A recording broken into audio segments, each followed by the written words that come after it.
Hey friends, welcome to another episode 11 of To My Friends.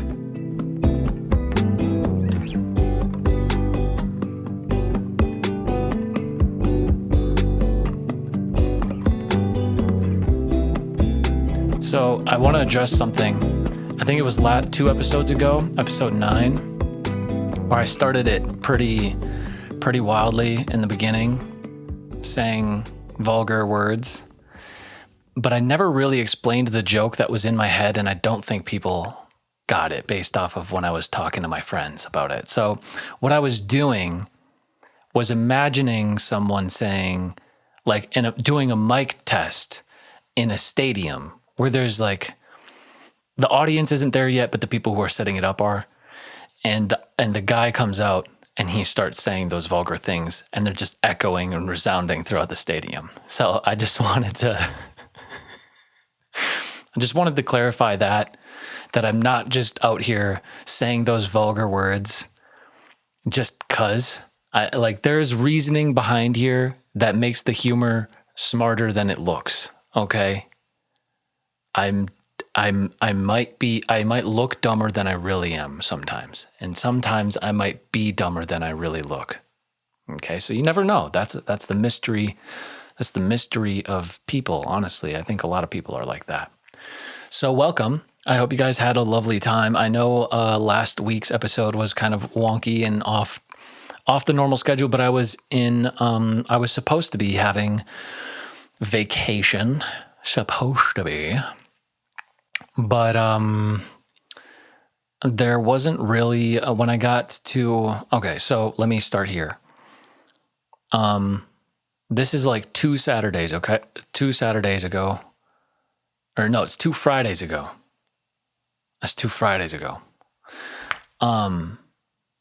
So my aunt rented a cabin for our whole family. She has been for like the last 5 years or so. Freaking awesome. I love it. And it seems like each one gets slightly, just unnoticeably smaller. The only noticeable part about it is that there was nowhere for me to sleep. It's like a reward. That's the wrong one. It was not like a reward. It was like Anxiety. And so it was like okay, so I look at the pictures. Now this is on me, right? Now it's on me. So fool me once, shame on you, right? So now the next one, you fooled me, but you can't get fooled again. Fool me one time, shame on you. Fool me twice, can't put the blame on you. Fool me 3 times, the peace sign, load the chopper, let it rain on you. That's how it goes, I think. You fool me, you can't get fooled again. So I'll ask next time, where is the place I'm sleeping? Which of these rooms in this Airbnb will be my room? Which of these beds will be my bed? Oh, a mattress will be my bed on the basement floor in a living room type area with 3 different entryways where people could be walking at night. Or it's in a mattress in the hallway, leading out to the deck between the living room and the deck. Oh, that's my bed. Oh, that's my bed. Oh, okay. Thank you. I really appreciate the offer to have a nice getaway vacation with you and the family. However, I will not be staying this time, as I have I'm a very sensitive sleeper, and I cannot sleep in those areas. Okay? That's what I'll say next time. That said, I get to complain now. I pack for the whole week. I overpack, in fact, I have about 100-pound suitcase, and I lift it down and up stairs to get it into my car. Well, downstairs to get it into my car, but then upstairs and then downstairs again when I finally get there 2.5 hours away. It was too long of a drive, right? But it was at least an easy drive. Pretty chill. And so I get there and I'm like, I hadn't looked up what my room was. I had just assumed I would have a bedroom. Silly me. I assumed I would have a bedroom. Silly me when I'm going to a trip with my family. I thought I'd have a bedroom. Oh, silly me. Didn't. Got there, they're like, you can sleep downstairs in the basement in this living room area, which I was like, originally I was like, oh, this might not be too bad. It's a big area. You know, it's an all right mattress. I'm 6'4". It's a full-size mattress. I'm 6'4". My feet are definitely going to be hanging off of it. All good. I might make it work. I can sleep in a fetal position, I guess. Maybe this can work. So I'm having a chill time. It's vacation. I, in fact, start unpacking all my things. I never really do this, but I started putting my clothes in the closet, like unpacking them out of the suitcase. Usually I just leave them in the suitcase and take them day by day, you know, putting things in and out of them as I need them. I actually utilized the closet. So at bedtime, I was winding down, you know, trying to get into a flow of good sleep because I hadn't been sleeping good for the last 2 weeks, as you know, if you've been keeping up with this. Getting an average of like 5.5 hours a night. So It's like a reward. I hit the wrong button again. That's more like Anxiety. So it's like, I don't want to get dementia. And I just honestly just don't want to be in a bad mood for myself or other people. So, burping up Cheerios, I'm so sorry. But also not very sorry, because I'm a human. So, I'm packing away my stuff in the closet, winding down. It's like 10 p.m., right? I'm like, okay, this is my space. I have this here. There's kids sleeping in the room, and there's like bunk beds, and their parents are sleeping together in the room next to me. Okay. They're going to be anyways when they go to sleep. It's later at night. All right. I don't know if it's 10 p.m., but it's late. All right. It's late, winding down time, about to go to sleep time. Okay. I'm putting my clothes in the closet. Like I have the whole suitcase pretty much empty now. And all my clothes are in the closet. I back up out of the closet, take a deep breath, and I hear keys jingling. 2 feet away from me. Anxiety. And I look, and there's a hairy man staring at me 2 feet away from me. Anxiety. Anxiety. I can't remember the last time I was so scared. It was my uncle.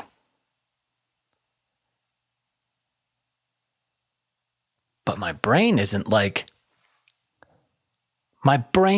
turn to see a very tiny noise in my periphery and immediately be like, Uncle.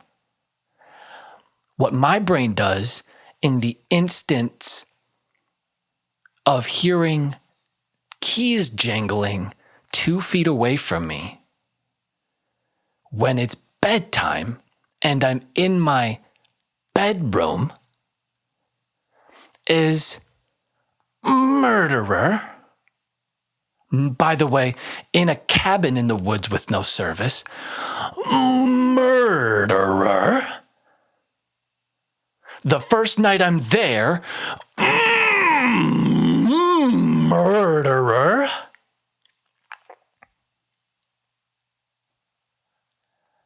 Scared the soul out of my pants, dude. Now, I love my uncle. He's hilarious.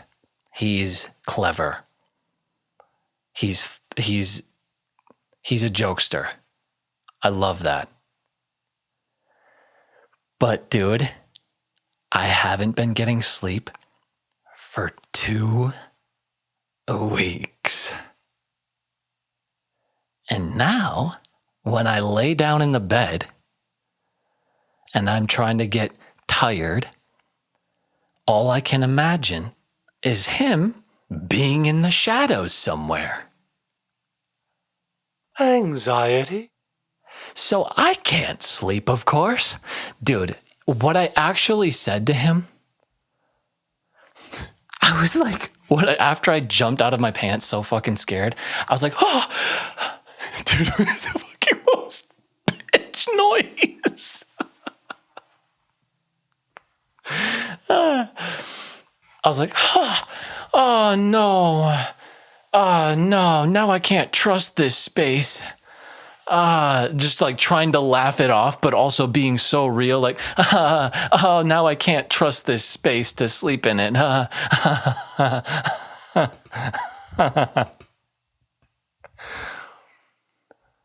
And he was just kind of silently laughing as I made my way, like, I don't know where I was making my way to, just frantically pacing because I was still scared. And as he walked back out of the room, he's like, you can trust me.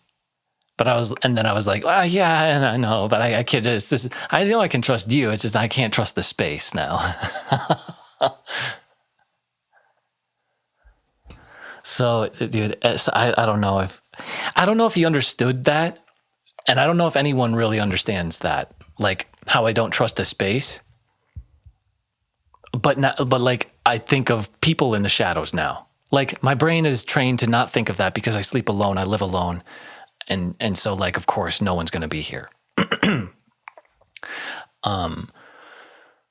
So I'm like chilling when I go to bed usually now, but that did not help the sleeping. So I tried to go to sleep. I couldn't get comfortable. There's a bar behind me and a refrigerator.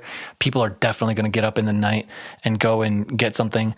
And sure enough, someone did as I was reading, trying to wind down and go to sleep using the light. They're just right behind me. Like, I can't, dude. I can't. I need perfect environment for sleep. Need perfect environment for sleep. So I fucking lift the mattress by myself, drag it, haul it upstairs, into the hallway where it's between the living room and the grill outside, the patio. And I forgot to mention that this place, this 2-leveled place, has one air conditioner on the first floor and something running in the basement. I don't know if it's an air conditioner. It doesn't really feel that much cooler, but it's big and loud. I don't know what it is, but there's one air conditioner and it's like a space air conditioner for the whole thing. And this is the most annoying part, dude. It's by the hallway, and the hallway has like one of those big sliding barn doors kind of a thing. It's not an actual door. And I'm in that room with that barn door closed, and it's hot as fuck in there, but it's kind of okay right by the air conditioner, which is on the other side of the barn door. It's directly on the other side of the barn door. So this is my room. This is my hallway bedroom. Other option over here. This is living room and the rest of the Airbnb all over there. Okay. the air conditioner's right here and my door has to be closed because there's a light on. And also, I don't want people in the living room right there when I'm trying to sleep in the morning or throughout the night. And someone was up with a light on anyways, doing something. So I couldn't. Bro, it was so hot in there. I was so anxious and so sweaty. I thought I was overheating and gonna pass out, like for real. 100%. And I got like 1 hour of sleep, I think. I think I was so tired that I got 1 hour of sleep. And I just said, fuck it. I'm gonna go home. So I went back downstairs, packed up my entire suitcase of clothes, packed up some of the food that I brought, hauled my fucking 100-pound suitcase back up the fucking stairs and then back down the entry stairs and put it in my car and drove 2.5 hours home at fucking 1 a.m. to 3:30 a.m. And then I got 4 hours of sleep, or 3.5 or 4.5 hours of sleep after that. So, dude, it was not a vacation. At least not yet. There's still hope. I ended up going back up on Tuesday, but we'll get to there. I just had to explain why I wasn't on vacation for the first few days. Because I said, I can't sleep there, man. I just can't. I didn't want to be in an angry mood for everyone. So anyways, I took both a CBD and magnesium glycinate on that Saturday, the night after the disaster night. And I finally got 9 hours of sleep. Rejoice. Rejoice. Rejoice.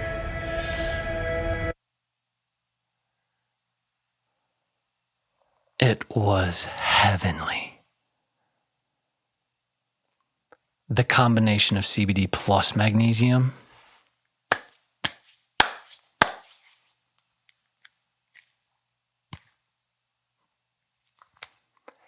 Hey, my name is Magnesium. Oh, hey, my name is CBD. Oh, hey, nice to meet you. You like putting people to sleep? Yeah. How about you? Yeah.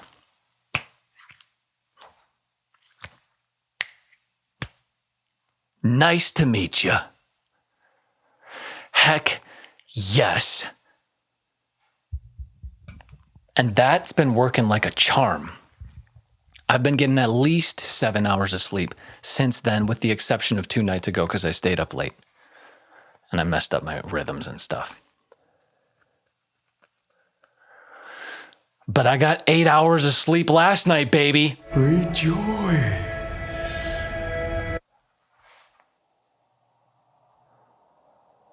Yeah, dude. Man, that feels good. And it was just in time for a leg day that Sunday. And I don't know why. I must have got really high because I put down, ask ChatGPT, how does the color of my eyes affect how I see? It said it. I'm pretty sure it said it doesn't.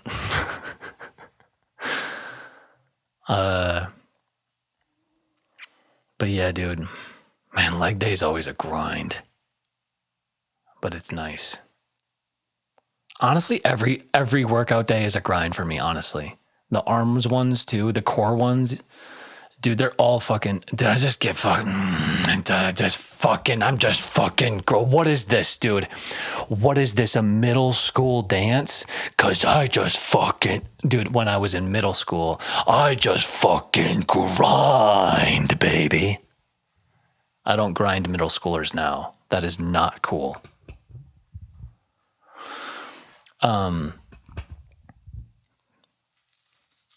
Did you guys ever have a principal who said don't twerk in K at the middle school dances? Leave it in the comments. So,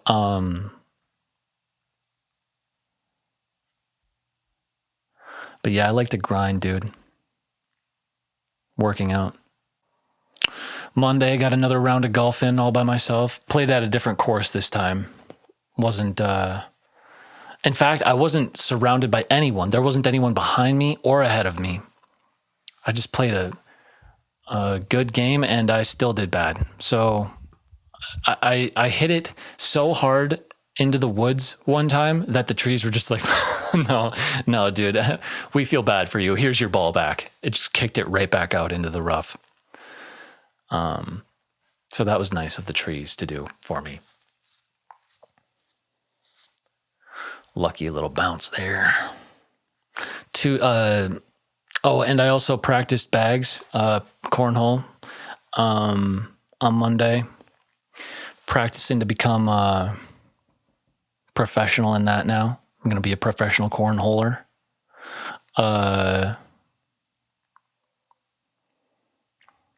It would be really awesome, dude, to travel the country, just play fucking a frat bro darty game for a fucking living and travel on a fucking airplane. Dude, that'd be so fucking sick. That'd be so fucking ill. I remember listening to pump up music on my way to somewhere and just imagining that lifestyle. Just like dope ass ASAP Rocky music playing in the background.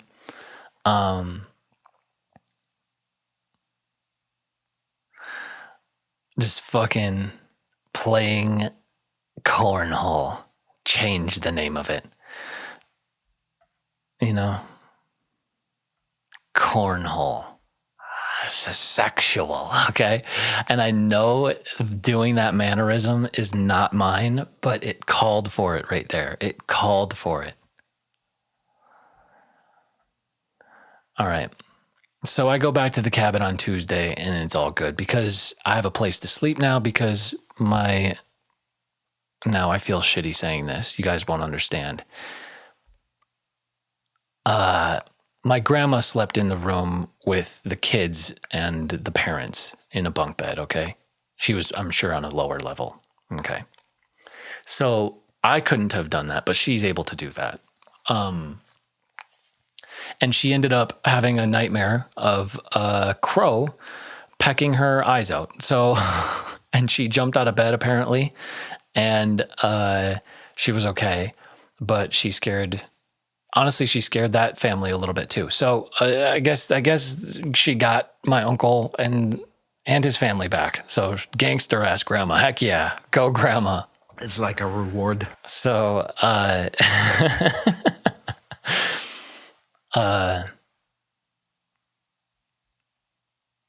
speaking of gangster grandma, I asked her at dinner this evening if she could live in any movie, what would it be? And she was like, I'm just living my own life. I don't really care to live in another movie or another life. Mic drop. Fucking G. Grandma's a G, dude.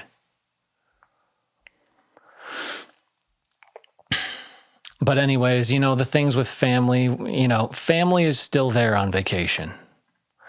I should have a vacation where, honestly, I love my family and I loved getting to spend time with them when I was there for Tuesday through Thursday. But it was like, family and also kids. Family and kids. Hey, do you know people with family and kids? Hey, are you a part of family with kids? Have you seen your family interact with said kids? Have you seen the kids misbehave? Have you seen them not misbehave and just be annoying? Have you seen them be, have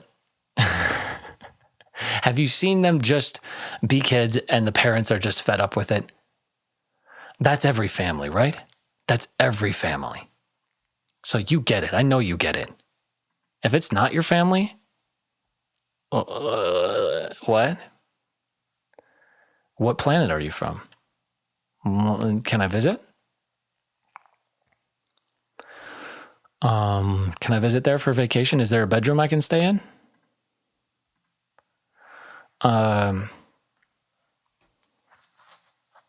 And so sometimes I just want to chill and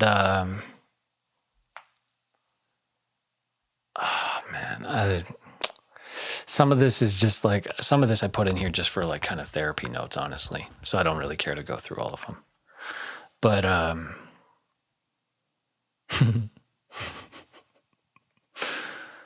I honestly don't even remember what happened there. I just have a note. Whole thing about either beach, swim, fish, or tube. And when there's so many options like that, and there's so many people pulling in different directions, and there's also one person trying to make everyone happy, that's a terrible conversation. That's a terrible situation and conversation. Dude. Oh, that is just Anxiety. at its finest. And then my grandma was all like, oh, just go on the boat. And there's, just go on the boat. Don't feel like there's too many people or whatever. Just go on the boat. And first of all, oh man, don't assume my emotions. Honestly, that's the only of all, not just first of all, that's the only of all. Don't assume my emotions. What if I just don't want to go on the boat because I don't want to go fishing? I don't want hooks flying by my face. What if I don't want to go on the boat because there's too many people, and I don't want to go because there's too many people, not because I'd be a burden on someone being too many people. Maybe I'm selfish for thinking that, but whatever. I don't want to go on the boat, so like that gets rid of that whole situation anyways. Why I wouldn't have to be selfish by being like, I want to be on the boat though, regardless of if it's going to cause inconveniences. No, I just don't want to be on the boat if there's going to be too many people or flying hooks. Because Anxiety. So don't assume my emotions. Don't tell me to go on the boat if I don't want to go on the boat, and that's fine. Just care about you. Just do you. Okay? If there's too many options, when in doubt, do you. Yes. I'm just me. Just be you.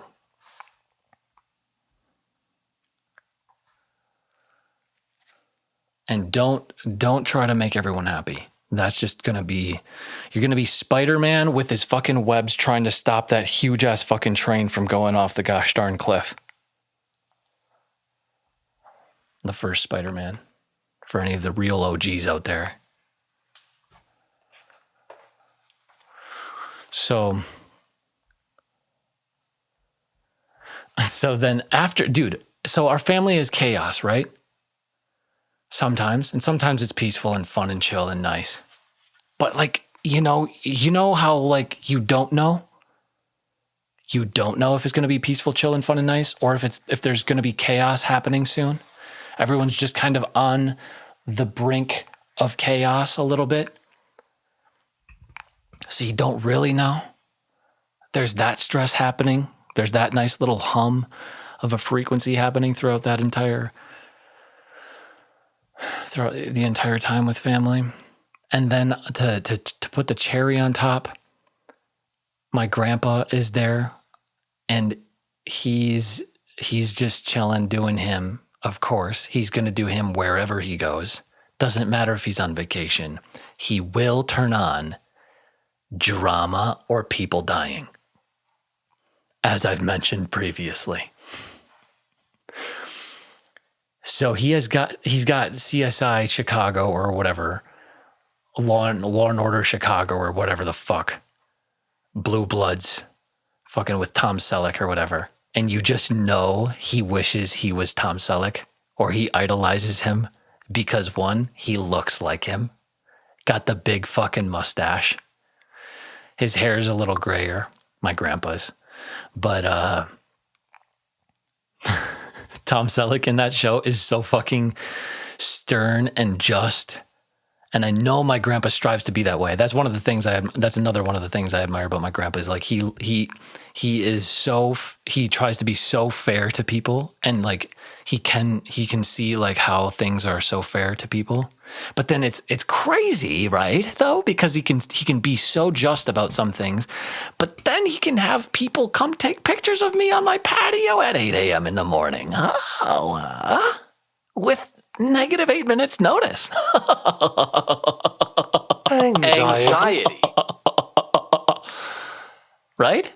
So how can you think of, how can you be so considerate of some things and then just other things go completely over your head? But you can't be perfect, dude. It's okay. He strives for it, dude. I love that. I appreciate that. It's just like, don't watch that while we're on vacation and with family where there's already chaos and drama.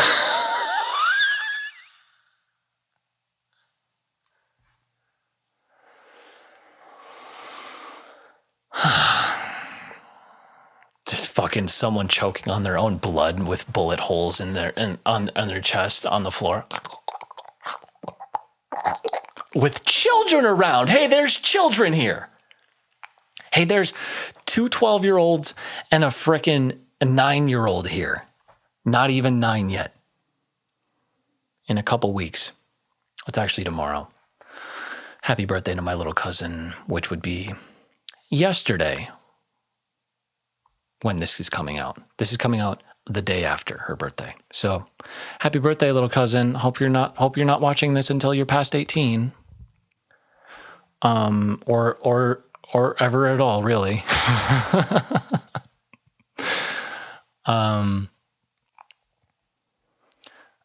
So I don't know, maybe it'd be funny later. I'd probably laugh at it later. I laugh at myself all the time, so it's all good. Oh yeah, my aunts introduced me to a new style of parenting that I haven't heard of before.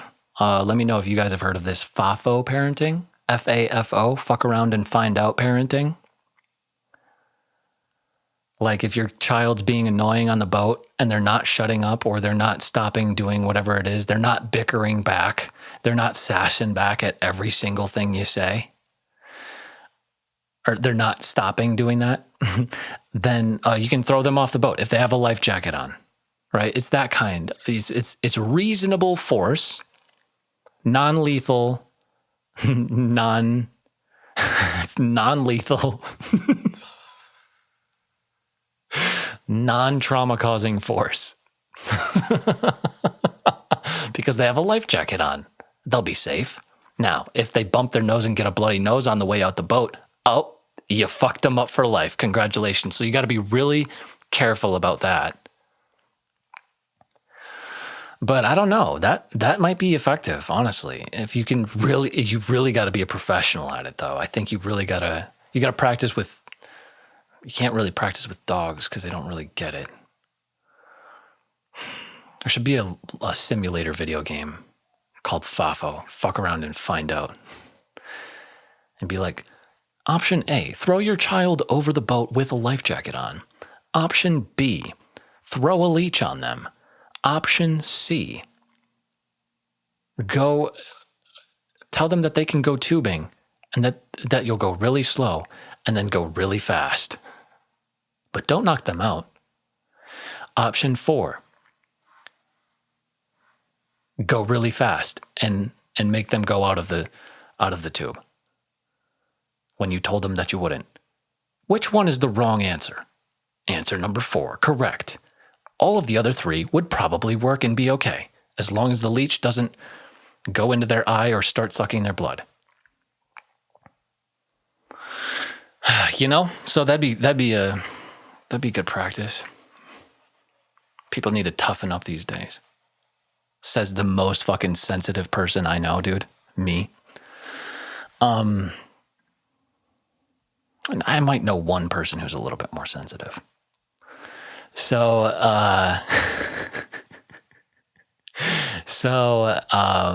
dude, and if that person is feeling like I'm talking about them, congratulations, you're the one.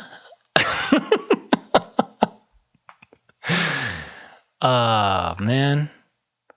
Oh, man. If they ever watch this. So, and I'm not saying they like the person is a they. I'm saying they as in it could be he, she, or they. All right. All right.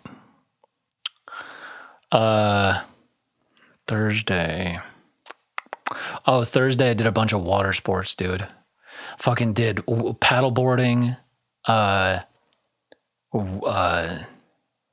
was on the tube with one of my 12-year-old cousin, and I was on the tube with all three of them, but the one with the last go around with one of them was like really intense, and there were going to be like kind of big waves. We were on a double tube, so I didn't think we'd like flip over or anything, but I'm pretty heavy on one side, and so yeah, we got launched out pretty good.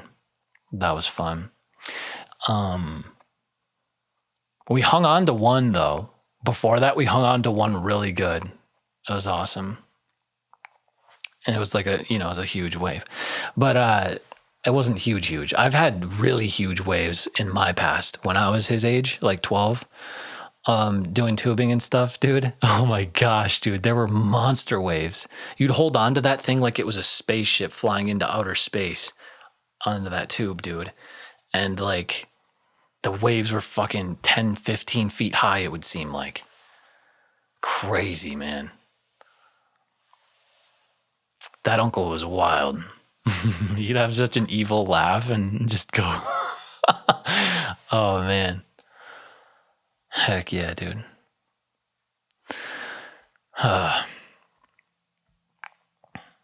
So yeah, we went back on Thursday. The checkout time was like at 10 a.m. Friday, so I just went back on Thursday night.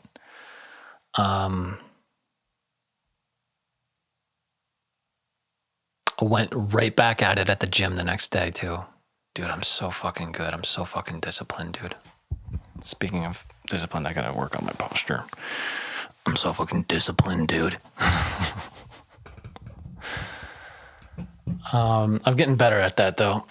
Oh, and I was like, I take edibles before my workouts so that they like get my blood flowing and I really feel the muscles working, and I really go slow so that I can make sure I feel everything and work on every muscle, dude. It feels so good. Oh yeah, it feels so good. So the high was kicking in a little bit after the workout when I was doing a cool down on the treadmill, and I was looking out the window at like the green, like the nature and like the weeds and stuff blowing in the wind, and I was just like really zoning out, and I was thinking like, I feel like everyone must, I was thinking this, like, what if our soul is the source of energy? Like, of all energy, the source of it. Our soul is. Like, each of our souls connects to the source of all energy. And if we die, when we die, we get energy again. We just don't get this body and mind again. So we go to, like, kind of like going to sleep and we wake up. And obviously this thought has kind of been out there, but maybe not in the way that I'm articulating it. It was such a clear moment though for my head thinking about this as I looked out the gym window to a tall green and yellow weeds, bees and bugs and spider webs and a free roaming ladybug, and then a huge spider that it was next to. The spider didn't move a bit. It was either dead, sleeping, or didn't care. And I don't know why I chose to write all of that. I just was really absorbing that moment and it felt really good.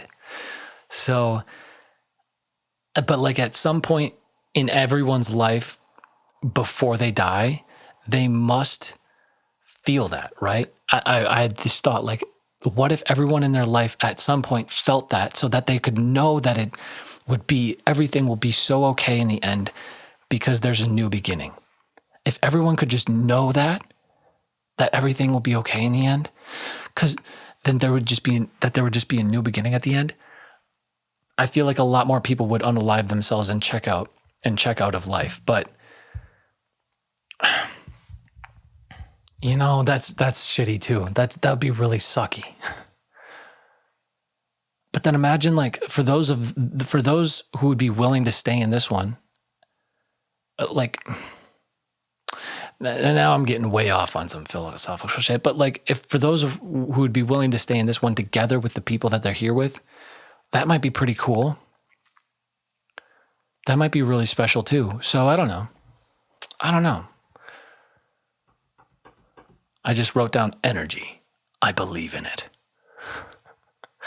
But like, really, if you think about it, if you believe in energy, I mean, energy is like what makes the world go round. It's like what makes things move. And it can't be created or destroyed. So when this energy is gone out of me, out of this body, where does it go? And if you say you ghosts, no.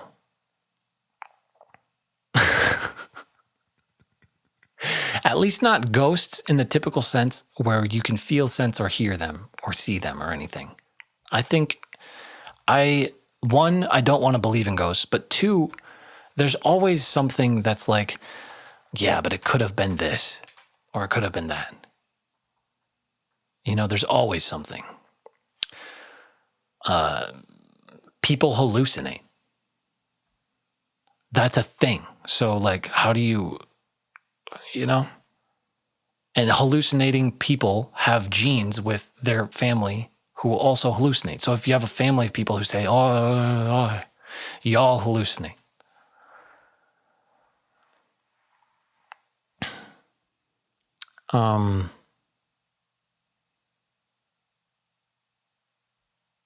Then I wrote down here, how can we go with change better? Because life is always changing and stuff.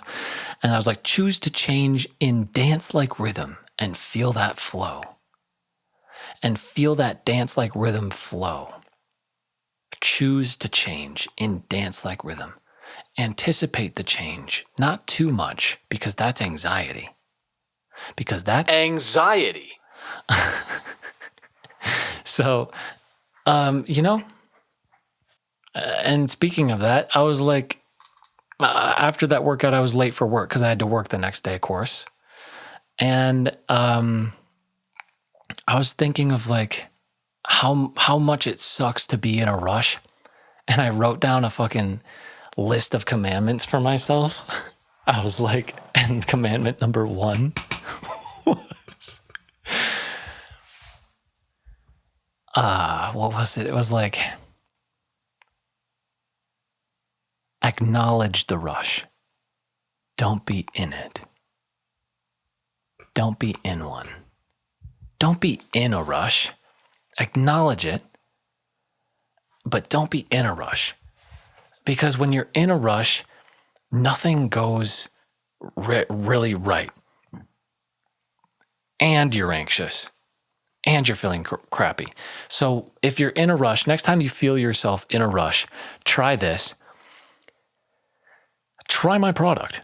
And next time you're in a rush, be like, acknowledge that you're in a rush, that everything will be okay in the end. Don't waste your energy on being in a rush. Acknowledge the rush, move at a consistent pace, but don't feel hurried. You can separate yourself from that and be okay. You can use words to communicate to the person that you're going to be late for, that you're going to be late, and then you will learn from that. And maybe you'll do something new next time so that you don't have to acknowledge a rush because there won't be one to begin with. You'll just truly, deeply learn from the experience of not being in the rush, getting there at a comfortable pace. Because, most importantly, if I'm going to get fucked by having to go to work, let me fuck myself at my own pace. Let me get fucked at my own pace. My job isn't gonna rape my energy. Let me fuck my own energy at my own pace. My job's not going to rape my schedule. Let me rape my schedule at my own pace. No, not rape. I'm sorry. Let me make sweet, passionate love to my schedule at my own pace. That's how we do it. That's how we do it. Because if you imagine your boss being with you while you're in a rush, they're not going to be like, if they're a good boss, they're not going to be like, come on, let's go. Oh, fuck, you forgot this shit. Ah, oh, God damn it, you forgot this other shit when you were in the room when you forgot the other shit. Fucking get your shit together, man. Fucking get to work. God damn it, you're going to be fucking late. They're not in your head like that. That's you. That's your brain, Zac.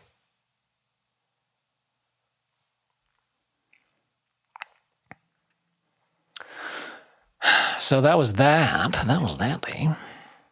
Then Sunday, which was yesterday, I was going to have improv class, but that got moved to next week. So then I got to do a blind draw cornhole tournament. It means you get partnered with someone else. And dude, I was partnered with someone who's really good, and he's like 13. And he's better than me. He was so consistent. His throw was really nice.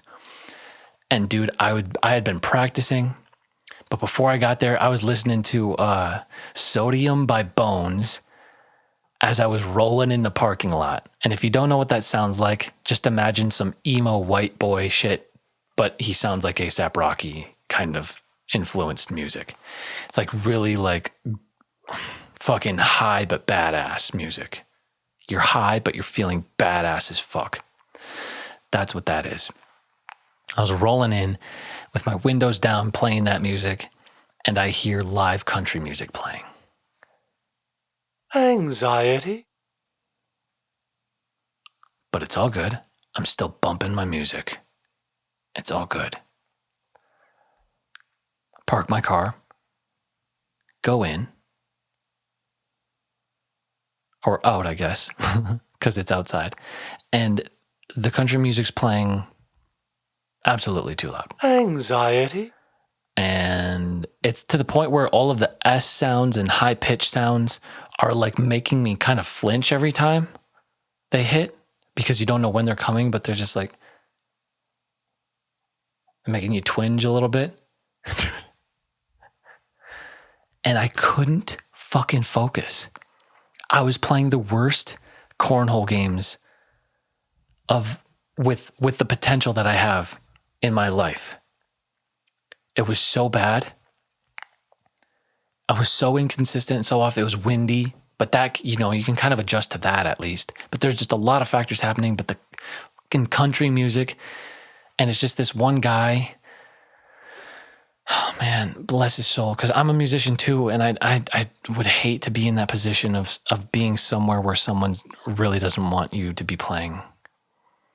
And every time he stopped, like for a little bit of a break in between songs, I would start shooting better. I knew that was getting in my head. So that's a mental game too, along with golf. My last episode. And the first game I was facing away from him. But the second game, I wasn't. I was facing the country singer dude. And so I saw the people on the dance floor, and they're just these old people. And they're trying to dance. And all they're doing is this.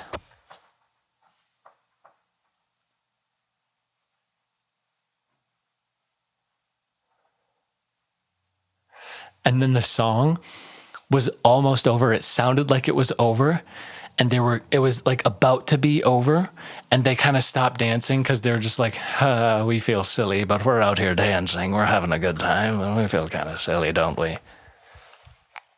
And then the song like starts back up again because it was just like a little lull in the song and to like carry you back up to the beat again. And then they're just like, here we go, I guess, again. We're going to finish out this song. And I know that's exactly what was going through their head because I've been in the same exact fucking position before at my age. At the age that I was. When you're just at a party and you're just supposed to be dancing, you look weird if you're not dancing, but you look weird if you try to dance too. You just can't win. So you just got to get out your anxious energy by just bouncing you with your knees or whatever. Oh man. So that was distracting me, man. But dude, we won every game except the last two. We got third place and I think we won $20. So I got $10 out of it.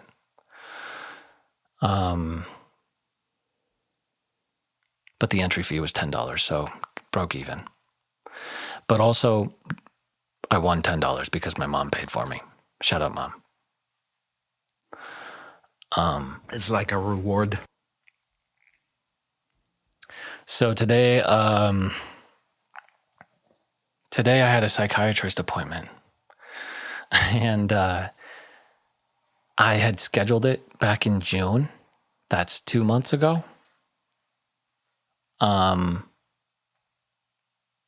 Why? It's 2 months ago. I don't fucking remember why. I'm a new person now. I'm a new person every 2 months. I started working out. I started moderating my dosages of THC. I started prioritizing my sleep schedule a little bit better. I started this podcast, journaling my thoughts and learning myself. I am such a better person than I was 2 months ago. But I went to the psychiatrist and I was trying to remember like everything, like why did I make this appointment? I was like, I wanted to see if I had options, what medications there would be for my anxiety. Do I have ADHD? Do I have autism? Do I have bipolar something? Do I have anything that I should be taking medication for is really what I wanted this appointment for. And so I'm trying to remember all of these things. And as I'm saying this to the second doctor, the main psychiatrist, because you got the first doctor that you talk to, but then I have to end up saying everything again. So it's like, well, why did you have the first one? But I started talking to the second one. They're both nice, by the way. The second one was especially nice. She listened. Like I didn't feel in a rush at all. I didn't have to acknowledge any rush because there was no rush, because she was really calm. And she also used this recording app to record our voices. So she wasn't having to write down the notes. She was just like really just like listening to me and like hearing what I had to say. And I was just like, oh, I've never had this much attention on me before when someone was listening to me while I was being really vulnerable with them. They've just tried to fix me or judge me in some way or start turning it on themselves and being like, but these are my feelings. But this was different. This was just me. I got to say some of my most vulnerable feelings and emotions and things that I've been through without the other person turning it on them. Rejoice. So it was like all of my problems were gone. Why am I in a psychiatry appointment?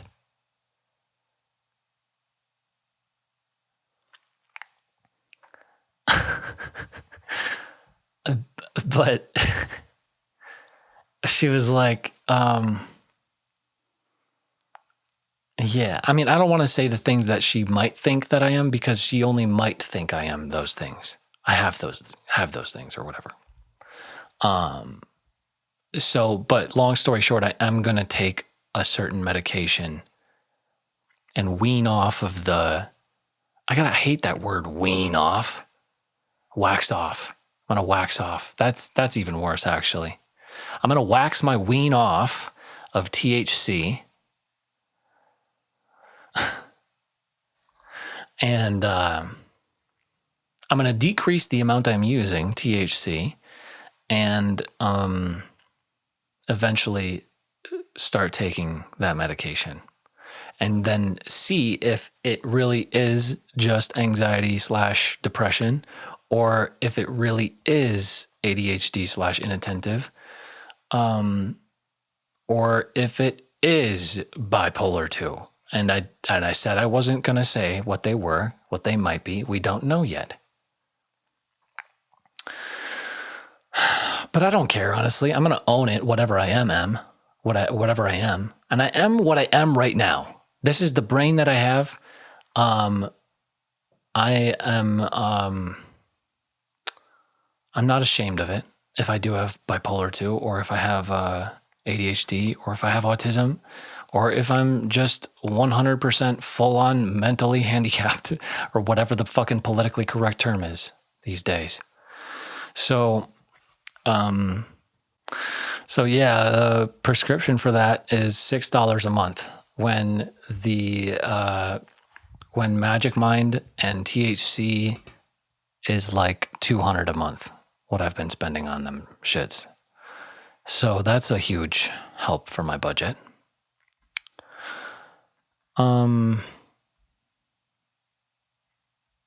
Yeah. And that's it, ladies and gentlemen. I think we have ourselves an episode 11. So thank you for listening. Hit that like and subscribe button. It really does help if you hit the like button. You don't even have to subscribe. Hit the like button. You don't even have to hit the subscribe button.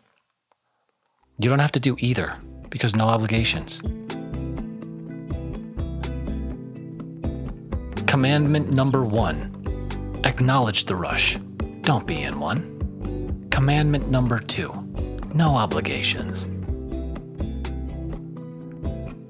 Acknowledge the obligation. Don't be obligated.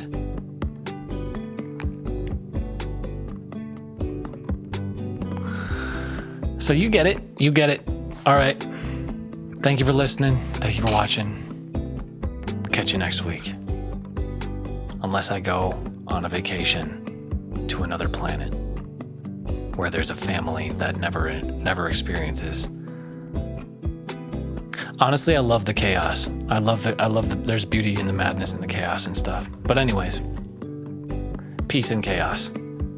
Peace and chaos. Because peace wouldn't be as good. Peace wouldn't be as good without the chaos. Okay, bye.